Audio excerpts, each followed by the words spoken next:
Hello and welcome back to Shakesyear. We are working on the Taming of the Shrew, and we get to hear from, surprise, surprise, Petruchio again today in this scene that Shakespeare himself just called Act 1 and didn't want to have an Act 2, so he just goes on to Act 3 next. What some people call Act 2 Scene 1, what some people call Act 2 Scene 2. However you look at it, it's a very long scene. And what has happened, Petruchio got some time alone with Catherine. Remember, Petruchio wants to marry Catherine because he'll get a lot of money out of it. He's not really in it for love or kindness or friendship or any of that sort of thing, companionship. He just wants the dowry that Catherine is going to provide. And if he marries Catherine, then Hortensio and Gremio and Lucentio and whoever else wants to try to woo Bianca can try to woo Bianca.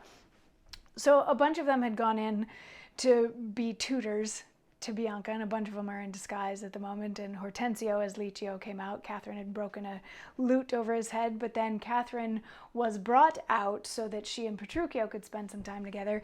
And they had just this verbal sparring match where he's gaslighting her and she's hating him and all of this back and forth. He's full of sexual innuendo, but he finishes the thing by saying, look, you don't really have a choice in the matter.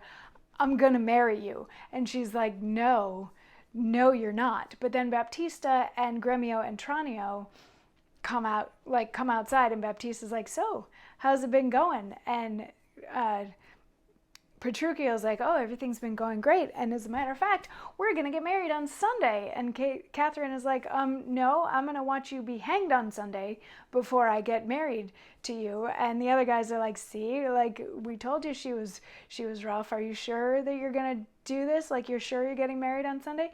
And Petruchio says, be patient, gentlemen. I chose her for myself. If she and I be pleased, what's that to you? 'Tis bargained twixt us twain, being alone, that she shall still be cursed in company. I tell you, 'tis incredible to believe how much she loves me. Oh, the kindest Kate. She hung about my neck, and kiss on kiss she vied so fast, protesting oath on oath, that in a twink she won me to her love. You are novices. 'Tis a world to see how tame when men and women are alone. A meacock wretch can make the cursedest shrew. Give me thy hand, Kate. I will unto Venice to buy apparel 'gainst the wedding day. Provide the feast, father, and bid the guests. I will be sure my Catherine shall be fine. So what he's saying, he's starting this idea in their heads that Catherine is going to continue to behave the way that she has always behaved, but just when other people are around. He's like, this is something that we've worked out amongst ourselves, between ourselves, that when we're in public or around other people, she's still going to be rude and brash and all of this sort of stuff. But really she loves me, and she was hanging on my neck and she couldn't stop kissing me, and this was, oh, it's wonderful. So you just go ahead and get all the stuff together for the wedding, and we'll be there. And so he then heads off to go to Verona to get rings and a suit and all that sort of stuff. Kate is furious about this whole thing. Catherine is furious about this whole thing and reiterates that she doesn't want to marry him.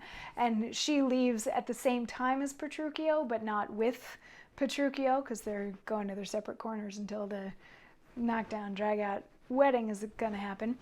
But then Tranio and Gremio, who both want to marry Bianca, who both know that Catherine has to get married first, and they're standing there with Baptista, they're like, well, Catherine has a husband now, or will have a husband on Sunday, so should we maybe talk about Bianca?